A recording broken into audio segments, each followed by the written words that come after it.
Hello and welcome to another Fabula Ultima class feature. This is The Dancer, a guide by Fabula Points, me!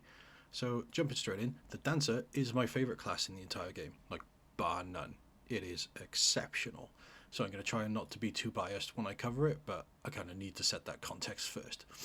So Dancer is your, like, dancey jester, it's a swashbuckler acrobat class. So it kind of uses kind of dances and stuff to be able to augment either itself or allies, and it's just great. So the free benefits, you can choose to increase your maximum hit points or mind points by 5, so you get that option, which is amazing.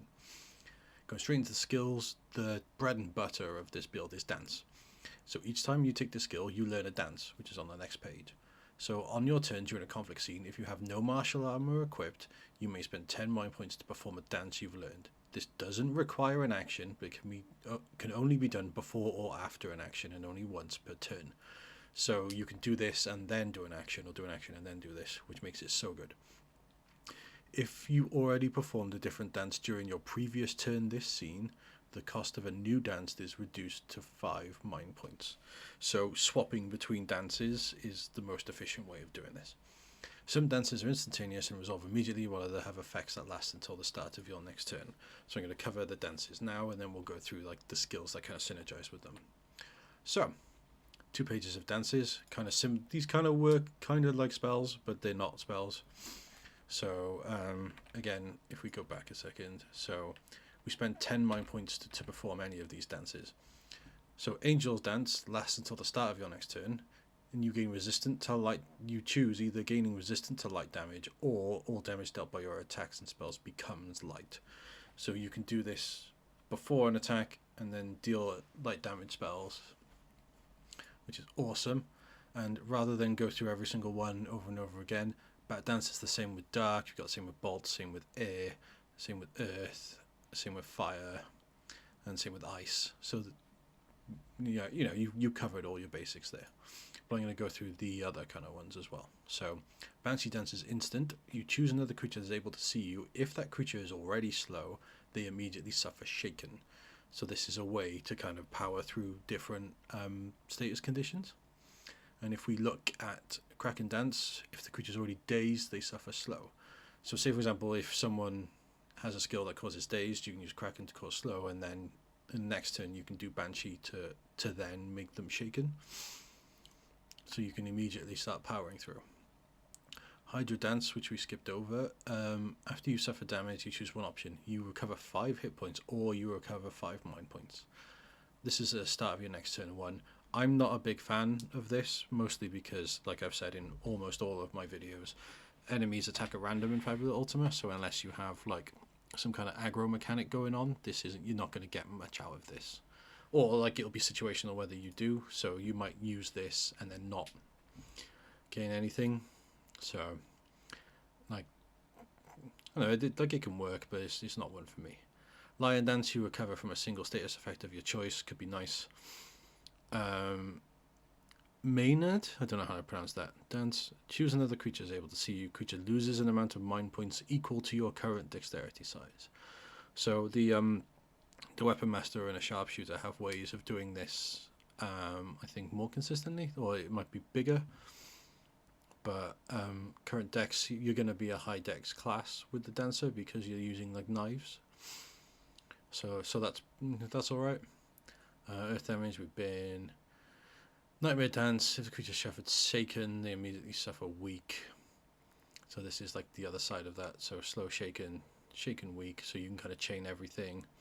It takes a lot of turns to chain everything. So I wouldn't like make a Dancer who kind of one by one goes through the conditions. I'd find like either a condition you can cause yourself easily and pick one that adds another one. So as well as shaken to weak, we've got weak to dazed, just to round it out, and then dazed to slow makes a link or makes a circle. Ouroboros Dance, choose one ally you can see who's yet to take a turn this round. That ally may take the turn immediately after yours during this round. That's pretty great. Works similarly to one of the commander skills I mentioned in last week's video. Solid choice, but like there's bigger options because you can like augment things better. Peacock Dance. Choose another creature that's able to see you. Next time creature performs an attack or casts an offensive spell, the attack or spell must include you among its possible targets. So this is your aggro capability. So if you want to take the damage from someone else, this is the way to do it. So we got set dance. Unicorn Dance. Choose an ally that is able to see you and has a bond towards you. You and that ally both recover amount of hit points equal to your current dexterity dice size. The amount is increased by 5 hit points if you're level 20 or higher, or by 10 points if you're level 40 or higher. So this is your kind of healing kind of things. So I love this. I love this to bits. Like the ability to be able to augment anything you do with options for healing and resistances and all sorts, like at any time during your attack, I think is awesome. I really enjoy the dancer. But yeah, the dancers are just one side of this. So we've also got skills like follow my lead. So when you perform a dance with a duration of until the start of your next turn, you may spend 10 additional mind points. If you do, choose one ally who you can see towards whom you have a bond of affection. Apply the benefits of the dance to that ally as well as yourself.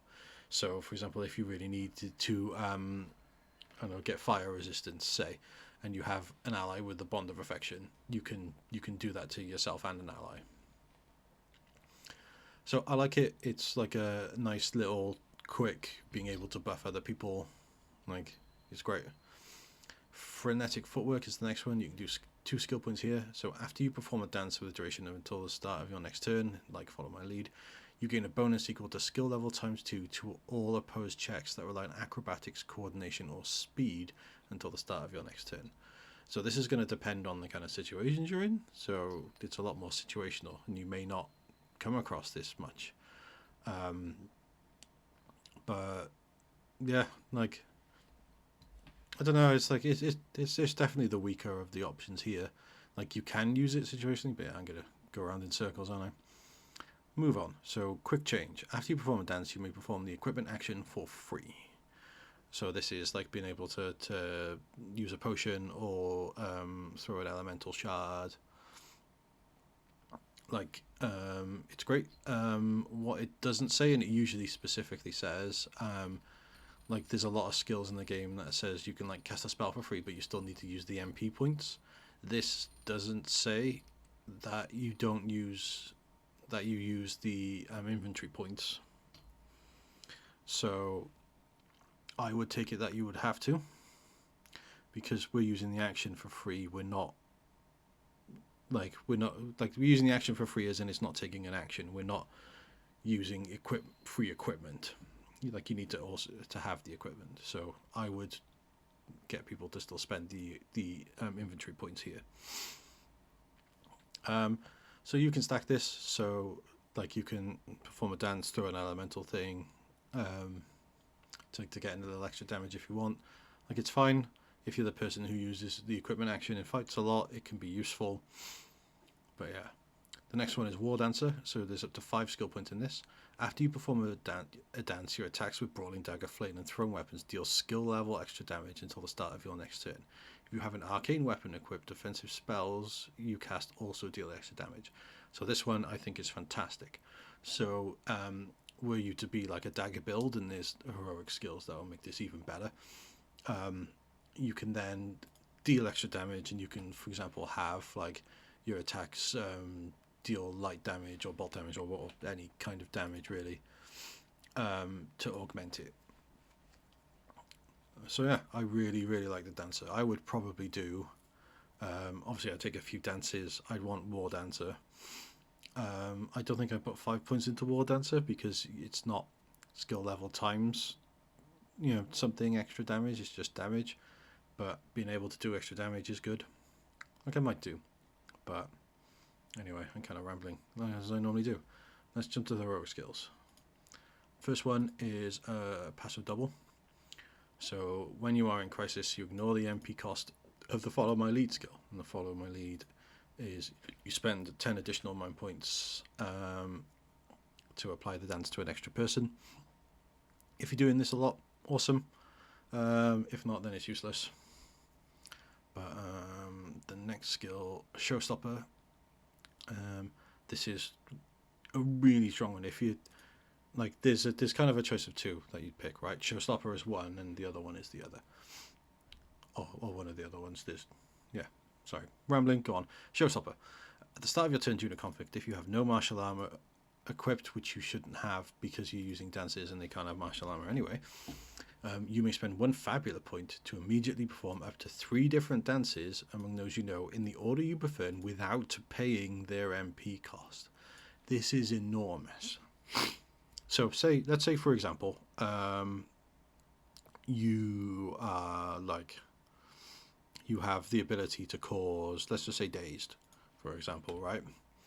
You can then really quickly, if you want, spend the Fabula point, not have to spend any MP points, and then you can do Kraken Dance to make them slow. You can do Banshee Dance to make them shaken, and then you can immediately do Nightmare Dance to give them weak. And then, like, if you or someone has the ability to do one condition, suddenly they've got 4, right? Like, that's enormous. And the fact that it doesn't cost you any MP is a bargain. Like, I know Fabula points aren't the easiest thing to get, but everyone wants to spend Fabula points because that's a way you gain experience. So spending a Fabula point to not have to spend 30 mine points and to get 3 dances in one go is amazing. Like, it does end with, if you do, you cannot perform dances in any way until the end of your next turn. So you have to go a turn without dancing, but you end up doing more dances if you like doing this than if you wouldn't, because obviously, like, you can normally only do 1 dance per turn, and this lets you do 3 in turn 1, 0 in turn 2, and then by turn 3 you can do your 4th, whereas normally you'd be able to do a 3rd. So I really like it. This is one of my favorite heroic skills in the game. But the next one isn't.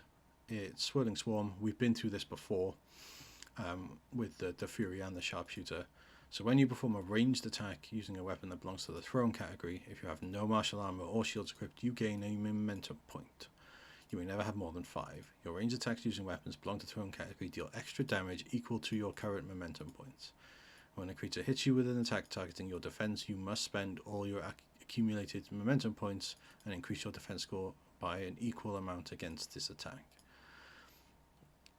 You lose all your momentum points at the end of each scene. So this is a way to kind of buff up your defenses, but I don't know, like, I'd prefer to I'd prefer to just deal extra damage, to be honest. Like, this is a way to end up with 5 extra defense, which 5 extra defense when you're not wearing armor is a fair amount, like, I'm not gonna lie. But again, enemies in Fabula Ultima attack at random, so you're not always going to get hit. So like, you obviously you do have the which one was it? The Peacock Dance, which means you could make people hit you. But yeah, a heroic skill for extra defense, like when you can get like better kind of better gear to have defense, like you can get accessories that do defense. I don't think it's worth it. But it also says no martial armor equipped, which means you can have non-martial armor like the Sage Robe, etc. So you've still got ways to make your defense higher. So it's not my best choice. But the last one, Triple Slash. So were you to go the War Dancer route to deal extra damage, you'd probably want Triple Slash. So we covered this in the Weapon Master video. As long as you have a one-handed melee weapon that belongs to dagger or sword categories equipped in each of your normal hand slots, you may treat your armor slot as if it were a second offhand slot. So you may use a special slot to equip a one-handed melee weapon that belongs to the dagger or sword category. It doesn't work with Monkey Grip. Yes, so you can't use double-handed weapons. When you perform the attack action, when you have 3 daggers or sword, you may attack once with each weapon. Each attack loses multi, you cannot gain it, and you get the high roll of 0, right? But because high roll of 0, like, you lose damage, but you gain it from things like War Dancer, and you can gain it from other abilities. Like if you're a Dancer Weapon Master, you can get, which one was it? Like, Powerful Strike, that was the one, which just deals extra damage. So you can stack this, right? And it's also worth noting that the dancer gets, I didn't prepare this, there's a special item just for dancers. Back. Not cannon gauntlets. Dancing knives. So, these are two-handed dancer knives. So you can, so obviously the skill said that when you have a dagger like in each hand, you can then use a third. So you can use the dancing knives to be able to trigger this. And this does high roll plus 5 damage if you're attacking without, or if you're attacking anyway. But yeah, when I was going for this, you could obviously talk to your DM and have a third knife, so it becomes like not quite two-handed, but like three-handed kind of thing. I know you don't have 3 hands, but like you can customize this to make it seem like even cooler, right? Because obviously the dancer here is showing how it would work to have the 2 knives. But yeah, that is the dancer and the dancer's heroic skills. Like I mentioned before, it's my favorite class. But yeah, let me know in the comments what you think. But thank you all very much for watching, and I will see you in the next video. Goodbye.